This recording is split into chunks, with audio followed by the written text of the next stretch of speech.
Assalamualaikum warahmatullahi wabarakatuh. Jumpa lagi bersama saya Fajar Rohman Hariri di channel Dosen Deso.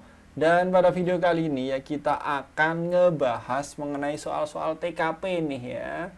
Kemarin kan kita udah TWK, TIU, sekarang gilirannya TKP. Yuk, supaya teman-teman untuk persiapan CPNS tahun 2021. Nah, sebelum itu saya mau menginfokan bahwa hari Sabtu tanggal 27 Maret 2021 ada acara yang namanya Bincang Santiu ya. Kita ya bertiga, ada Kak Firacun, saya dan juga Kak Arif dari Pejuang Pendidik. Kita akan ngobrolin TIU ya. Nanti teman-teman bisa ikutan, terus ada soal TIU yang akan teman-teman kerjakan, terus akan kita bahas di saat sesi Zoom gitu. Yuk. Nah, selain itu teman-teman kalau mau belajar simulasi atau soal-soal, teman-teman bisa daftar di Ayo CPNS. Nah, ini soalnya hot, fiturnya lengkap, insya Allah pasti akan bermanfaat ke teman-teman. Dan jangan lupa pakai kode dosen deso. Ya, dosen deso supaya teman-teman bisa dapat potongan 25.000. Kan lumayan ya. Oke, sekarang kita masuk aja ke soal yang pertama. Di divisi tempat Anda bekerja sedang terjadi sebuah masalah yang dapat mempengaruhi kinerja karyawan. Uang tunai yang tersimpan di dalam berangkas atau lemari besi hilang. Hal ini membuat timbul rasa saling mencurigai antar sesama karyawan. Atas kejadian ini yang Anda lakukan sebagai seorang manajer adalah, nah kita posisinya adalah manajer ya. A meminta office boy untuk mengingat kembali siapa saja yang datang ke kantor selama peristiwa ini terjadi. Nah, ini kan ada masalah ya. Nah, kita cari solusi. Oke. Apakah A ini sangat solutif? Sepertinya masih belum ya. B mengusulkan kepada atasan agar dilakukan audit investigasi agar diketahui siapa pelaku yang mencuri uang yang tersimpan di berangkas kantor tersebut. Oke, minta bisalah kita keep dulu. C meminta agar si pelaku segera menyerahkan diri dan berjanji untuk tidak menyebarkan tindakan fraud yang dilakukannya ke pihak eksternal. Ini ya kalau orangnya ngaku ya namanya maling ya susah ya ngakunya ya. D membuat keputusan secepatnya untuk menonaktifkan manajer keuangan karena peristiwa yang terjadi saat ini merupakan tanggung jawabnya. Wah, ini nggak solutif nih. Ini masa kita karena itu langsung menonaktifkan manajer keuangan, ya, ini jelas enggak. E meminta masukan dari para dewan komisaris apa yang sebaiknya saya lakukan. Nah, ini sebenarnya kita manajer ini kan posisinya cukup lumayan ya, punya posisi ya. Kalau kita tanya itu seakan-akan kita nggak bisa menyelesaikan masalah sendiri gitu ya. Nah, sepertinya ini bukan. Nah, karena ini kita minta masukan, sedangkan jadi dari beberapa opsi jawaban ya yang cukup baik, yang paling baik bahkan di antara 5 ini adalah B ya. Kita tetap tidak bisa langsung sendiri ya, tetapi kita di sini mengusulkan kepada atasan agar dilakukan audit investigasi.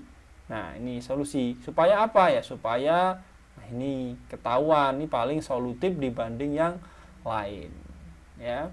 Kita nggak bisa langsung melakukan tindakan ya, tetapi kita bisa mengusulkan, kita masih ada action ya. Di sini ada action, kita ngomong ke atasan ya, kita usul apa, ada investigasi supaya apa, supaya diketahui pelakunya siapa. Ini paling solutif.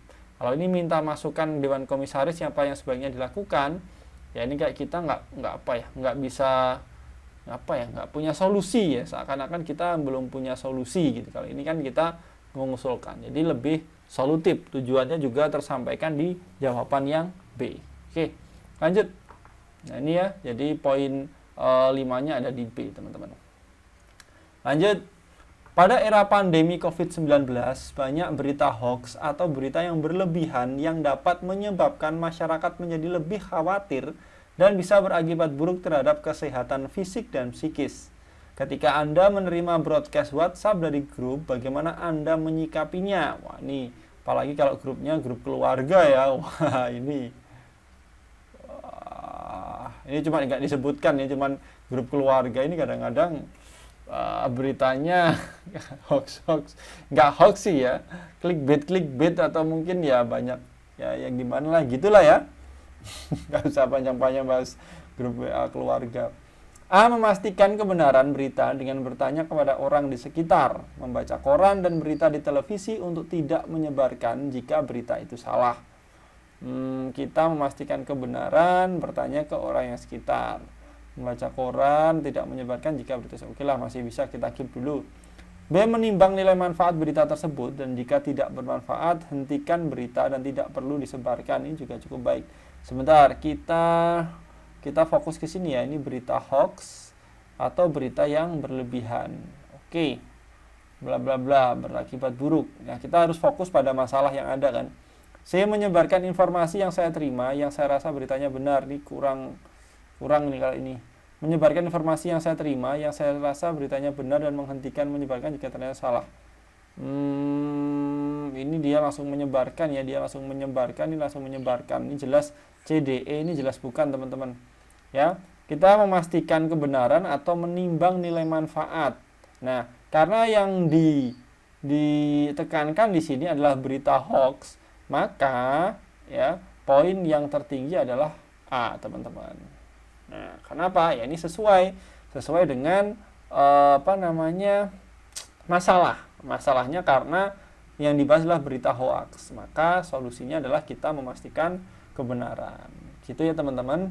Jadi harus fokus ke masalahnya apa, terus solusi yang akan kita ambil itu apa. Nah, solusi yang diambil itu harus menyelesaikan masalah yang ada di dalam soal. Begitu ya. Kita lanjut. Pada suatu pagi di awal pekan, Anda baru saja tiba di kantor dan Anda melihat atasan Anda sedang memarahi staf Anda. Nah, sebagai atasan langsung dari staf Anda, apa yang akan Anda lakukan? A. Menghampiri dan menanyakan apa permasalahannya kepada staf saya. Kita tanya. Menemui atasan untuk mengkonfirmasi duduk permasalahannya. C. Mempertemukan atasan dan staf Anda untuk mendiskusikan permasalahan dan solusi penyelesaiannya.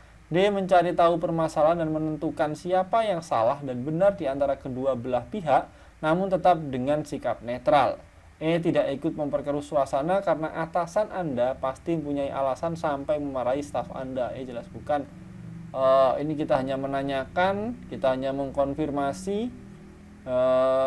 Ini kita mencari tahu. Sedangkan di sini kita selain kita mempertemukan kedua belah pihak, kita mendiskusikan permasalahan, lalu kita juga mencari solusinya. Jelas ini jawaban yang paling tinggi adalah jawaban C. Ya, mantap ya. Oke, lanjut. Adanya kebijakan pemerintah pengarus utamaan gender atau PUG dalam rekrutmen PNS membawa manfaat terjangkaunya lapangan kerja bagi semua kalangan dengan tidak membeda-bedakan status, etnis, dan juga fisik. Hal ini membawa manfaat bagi para penyandang disabilitas untuk menjadi PNS. Pada suatu saat, Anda melihat seorang teman yang sedang mengolok-olok pegawai penyandang disabilitas. Bagaimana sikap Anda menyikapi hal ini? Jahat banget ya. A. Mengabari teman Anda dan mengatakan kepadanya bahwa apa yang ia lakukan merupakan perbuatan yang tercela. Oke. Menghampiri teman Anda, menasihatinya bahwa kita tidak boleh bertindak diskriminasi kepada siapapun karena itu sudah menjadi kebijakan pemerintah. Nah, ini bukan karena kebijakan pemerintah ya. Jadi memang kalaupun itu bukan kebijakan pemerintah ya kita sudah nggak sepatutnya melakukan itu, jelas bukan. Minta maaf kepada pegawai penyandang disabilitas atas tindakan teman Anda dan menjauhkannya dari teman Anda. Ini jelas bukan. Minta maaf kepada pegawai penyandang disabilitas dan mengingatkan kepada teman Anda bahwa yang dilakukan adalah tindakan yang salah. Ini cukup bisa. E. Membiarkan saja tapi melaporkan. Ini membiarkan juga kurang bagus ya. Jadi jelas nih jawabannya teman-teman adalah D ya.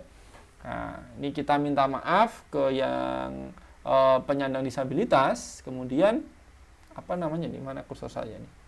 Kemudian kita juga mengingatkan ke teman kita bahwa tindakan yang dilakukan salah ya memang salah, bukan karena itu kebijakan pemerintah. Itu ya, kayak ini merupakan perbuatan yang tercela. Ya, tapi ini tidak ada kita menenangkan atau minta maaf ke penyandang disabilitas. Makanya yang A ini nilainya 4, sedangkan yang D ini poinnya 5. Gitu ya teman-teman. Lanjut. T. Teknologi informasi saat ini berkembang sangat pesat dan membawa manfaat bagi organisasi dalam mempermudah pertukaran informasi di kantor Anda dan menghemat sumber daya, waktu, dan biaya. Namun di sisi lain, teknologi informasi juga membawa dampak negatif bagi organisasi apabila disalahgunakan. Bagaimana sikap Anda untuk mengatasi hal ini? Jadi berkembang pesat, bla bla bla. Cuman ini juga punya dampak negatif kalau disalahgunakan. Ya, ini ya, kita fokus ke sini. Bagaimana sikap kita? A. Mempelajari teknologi informasi dengan baik, kemudian menerapkannya di kantor Anda. Kurang, ya ini jelas kurang. Kalau dari permasalahan ini jelas kurang, nilainya nggak akan tinggi nih. A. B. Langsung menerapkan. Wah, ini jelas bukan. Kita langsung aja, ini berarti bukan gitu. Jadi kalau jawaban panjang-panjang, sekiranya ada kalimat yang itu nggak masuk, itu langsung eliminasi saja. C. Buat standar operasional dan prosedur penerapan teknologi informasi tersebut di kantor Anda, termasuk membuat batasan-batasan penggunaannya agar tidak disalahgunakan oleh pihak yang tidak bertanggung jawab. Oke, bisa. D. Mempelajari teknologi tersebut, menentukan apakah cocok untuk diadopsi dan menerapkannya dengan membuat beberapa penyesuaian apabila diperlukan, serta menyusun standar operasional dan prosedur dan batasan-batasan penggunaannya. Wah, ini lebih lengkap daripada C ya, ini saya eliminasi. Ini E. Mencari informasi dari berbagai sumber tentang cara penggunaan, bagaimana menerapkan dan batasannya. Ini tidak, kurang lengkap, masih lengkapan D ya teman-teman.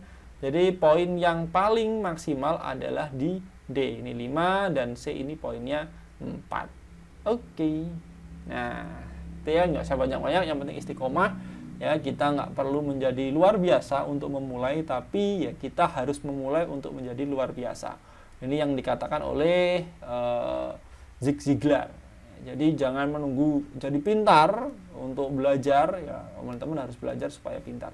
Jangan merasa kok saya lemah di TWK, di TIU, di gini ya, jangan nunggu pinter itu ya. Terus teman-teman tes CPNS, ya kita harus bagaimana belajar, mempersiapkan diri, kita memulai supaya kita bisa pinter TIU, pinter TWK, pinter TKP, nantinya tes CPNS kita sudah siap 100%, ya semoga bisa dapat NIP tahun ini. Ya teman-teman, semoga video ini bermanfaat. Kalau suka silahkan di like, di share supaya banyak yang mendapatkan manfaat dari video ini. Jangan lupa untuk subscribe ya, supaya teman-teman gak ketinggalan video-video selanjutnya. Ya insya Allah ini sudah ada beberapa bahan ya, tinggal saya tik nanti insya Allah saya usahakan cukup sering lah ya. Kita sudah lama nggak bikin video ya, jadi supaya apa ya, sharing-sharing ke teman-teman lah, semoga bermanfaat ya. Saya Fajar Rahman Hariri, wassalamualaikum warahmatullahi wabarakatuh, bye bye.